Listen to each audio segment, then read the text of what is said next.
భారత ప్రధానమంత్రి నరేంద్ర మోదీ అమెరికా పర్యటన ముగించుకుని ఇండియాకు తిరిగి వచ్చారు. అయితే ఆయన అమెరికా ప్రెసిడెంట్ ట్రంప్తో అమెరికాలో చట్ట వ్యతిరేకంగా అక్రమంగా ఉంటున్న భారతీయుల గురించి పెద్దగా ప్రస్తావించినట్టు కనిపించడం లేదు.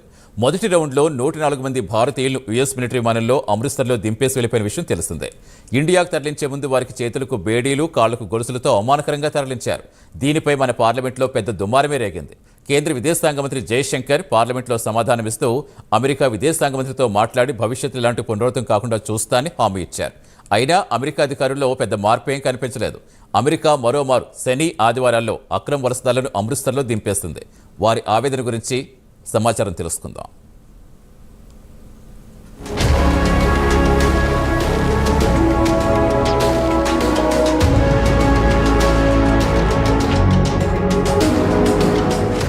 అమెరికాలో అక్రమంగా ఉంటున్న భారతీయులను అమెరికా ప్రభుత్వం అత్యంత అవమానకరంగా ఇండియాకు తరలిస్తోంది. మొదటి దఫా 104 మంది భారతీయ పౌరులను చేతులకు బేడీలు వేసి కాళ్లకు గొలుసులు కట్టి అమృత్సర్ విమానాశ్రయంలో దించేసి వెళ్లిపోయింది. భారతీయులను అత్యంత అవమానకరంగా అమెరికా నుంచి తరలించడంపై పార్లమెంట్తో పాటు యావత్ దేశంలో దీనిపై పెద్ద ఎత్తున నిరసనలు వెల్లువెత్తాయి. దీనిపై విదేశాంగ మంత్రి ఎస్ జయశంకర్ స్పందించారు. నిందితులను అమెరికా ఇలానే తరలిస్తుందని వివరణ ఇచ్చుకున్నారు. అక్కడి విదేశాంగ మంత్రితో మాట్లాడి భవిష్యత్తులో ఇలాంటివి పునరావృతం కాకుండా చూస్తారని సభకు హామీ ఇచ్చారు. ఆ తర్వాత ప్రధానమంత్రి వైట్ హౌస్ ఆహ్వానం మేరకు 2 రోజుల పాటు అమెరికా పర్యటన వెళ్లి వచ్చారు. ట్రంప్, మోదీ మధ్య జరిగిన చర్చల్లో వ్యాపార లావాదేవీల గురించి ప్రధానంగా ప్రస్తావనకొచ్చింది. అలాగే అక్రమ వలసదారులను ఇండియాకు పంపిస్తారని చెప్పినప్పుడు మోదీ కూడా అంగీకరించారని మీడియాలో వార్తలొచ్చాయి. మరి ఆ సమయంలో భారతీయులను కాస్త మర్యాదగా పంపించారని ట్రంప్ మోదీకి చెప్పి ఉంటే బాగుండేదేమో అని టాక్ వినిపిస్తోంది.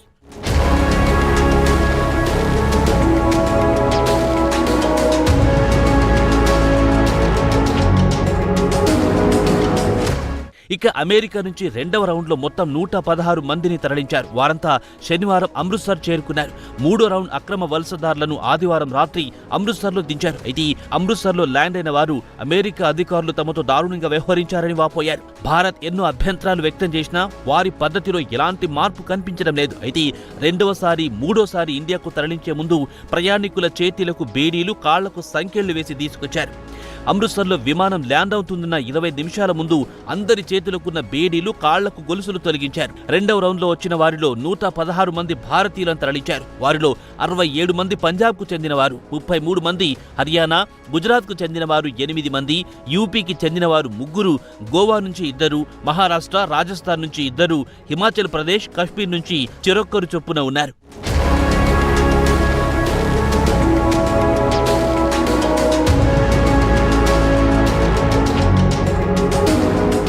అయితే శనివారం నాడు, ఆదివారం నాడు అమృత్సర్లో దిగిన వారు కానీ, వారి కుటుంబ సభ్యులు కానీ మీడియాతో మాట్లాడడానికి నిరాకరించారు. విదేశాంగ మంత్రిత్వ శాఖకు చెందిన అధికారులు మాత్రం శనివారం ల్యాండ్ అయిన విమానంలో ఈసారి మహిళలు, చిన్నపిల్లలకు బేడీలు కానీ, గొలుసులు కానీ వెయ్యలేదని చెబుతున్నారు. మొదటిసారి ఈ నెల 5వ తేదీన అమెరికా నుంచి 104 మందిని అమృత్సర్లోని శ్రీ గురు రామ్దాస్ జీ ఇంటర్నేషనల్ విమానాశ్రయంలో దించారు. కాగా 3వ విమానం ఆదివారం రాత్రి 10 గంటలకు అమృత్సర్లో దించింది. ఈ విమానంలో మొత్తం 112 మంది అక్రమ వలసదారులను తరలించారు. వారిలో 44 మంది హర్యానా, 33 మంది గుజరాత్, 31 మంది పంజాబ్, ఉత్తరప్రదేశ్ నుంచి 2, హిమాచల్ ప్రదేశ్, ఉత్తరాఖండ్ నుంచి చెరొక్కరు చొప్పున ఉన్నారు. కాలిఫోర్నియాలోని శాండియాగో నుంచి అమృత్సర్కు మొత్తం 66 గంటల ప్రయాణంలో విమానం దిగే వరకు చేతులకు బేడీలు, కాళ్లకు గొలుసులతోనే ప్రయాణించాల్సి వచ్చిందని శనివారం నాడు దిగిన ప్రయాణికుల్లో ఒకరు 40 ఏళ్ల దల్జీత్ సింగ్ తన బాధను వ్యక్తం చేశారు.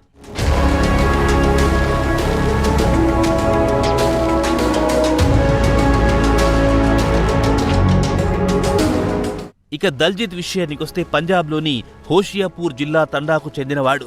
అతన్ని రిసీవ్ చేసుకోవడానికి పోలీసులతో పాటు ఆమ్ ఆద్మీ పార్టీ ఎమ్మెల్యే జస్వీర్ సింగ్ రాజా గిల్తో పాటు పలువురు అధికారులు వచ్చారు. అయితే వారంతా చెప్పేదేమిటంటే ఏజెంట్లు వీరికి రంగుల ప్రపంచం చూపించి చట్ట వ్యతిరేకంగా అక్రమ మార్గంలో అమెరికాకు తరలిస్తున్నారు. మెక్సికో సరిహద్దుల్లో అమెరికా అధికారులకు చిక్కిన వారిని తిరిగి పంపిస్తున్నారని వివరించారు. ఇక దల్జీత్ విషయానికొస్తే అమెరికాకు వెళ్లడానికి ట్రావెల్ ఏజెంట్ కు డబ్బు సర్దుబాటు చేయడానికి ఉన్న 4 ఎకరాల భూమిని విక్రయించాడు.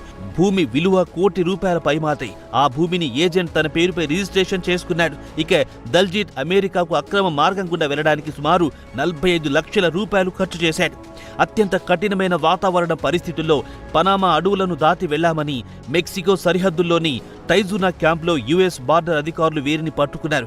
అప్పటికే చలికి గజగజ వణుకుతుంటే అధికారులు ఎయిర్ కండిషన్ గదిలో పెట్టి తమను చిత్రహింసలకు గురి చేశారు. అలాగే ఫ్లెక్సీ టెంట్లలో దారుణమైన పరిస్థితుల్లో అక్కడే నిద్రపోవాల్సి వచ్చిందని అమెరికా నుంచి అమృత్సర్ ల్యాండ్ అయిన వారు చాలా మంది యువకులు చెప్పుకొచ్చారు. తమ పేర్లను మాత్రం బహిరంగపరచొద్దని విజ్ఞప్తి చేశారు.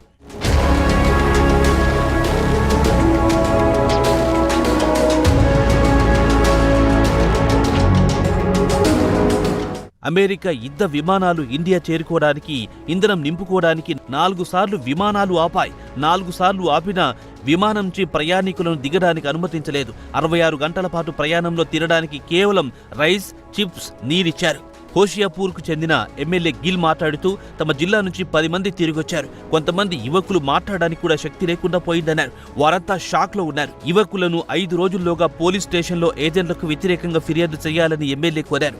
ట్రావెల్ ఏజెంట్లకు వ్యతిరేకంగా కఠిన చర్యలు తీసుకుంటామని, వారి నుంచి డబ్బు రాబట్టి బాధితులకు అందజేస్తామని, లేదంటే వారి ఆస్తులను జప్తు చేస్తామని ఎమ్మెల్యే గిల్ హామీ ఇచ్చారు. ఇక పంజాబ్ నుంచి వెళ్లిన సిక్కు యువకులతో అమెరికా అధికారులు దారుణంగా వ్యవహరించారు. విమానం ఎక్కే ముందు తలపాగాలను బలవంతంగా తొలగించారు. దీనిపై శిరోమణి గురుద్వార్ ప్రతిబంధక కమిటీ తీవ్ర ఆగ్రహం వ్యక్తం చేసింది.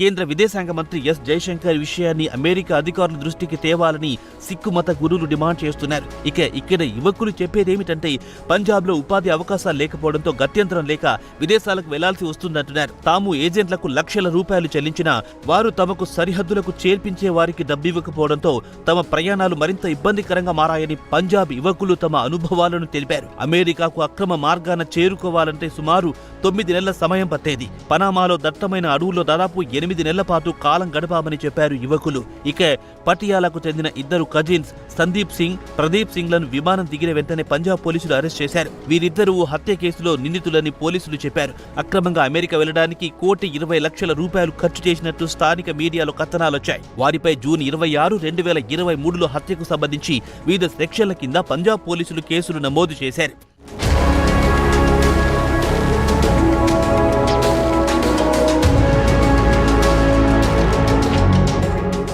అమెరికా నుంచి వచ్చిన బాధితుడు మాత్రం దూరపు కొండలు నునుపు. అమెరికా వెళ్లాలనుకుంటే అన్ని పత్రాలు సక్రమంగా ఉండి వ్యాలిడ్ వీసా ఉంటేనే వెళ్ళండి, లేదంటే మా మాదిరిగానే ఇబ్బంది పడాల్సి వస్తుంది. డబ్బుకు డబ్బు, పరువుకు పరువు పోగొట్టుకుని బికారీలుగా మారాల్సి వస్తుందని హెచ్చరిస్తున్నారు. మరి మోదీతో పాటు జయశంకర్ అమెరికా అధికారులు భారతీయుల పట్ల వ్యవహరించిన తీరుపై నిరసన వ్యక్తం చేసి భవిష్యత్తులో ఇలాంటివి పునరావృతం కాకుండా చూడాలని కోరుకుంటున్నారు బాధితులు. ఇక నిర్ణయం తీసుకోవాల్సింది మాత్రం మోదీ అండ్ కోనే కదా.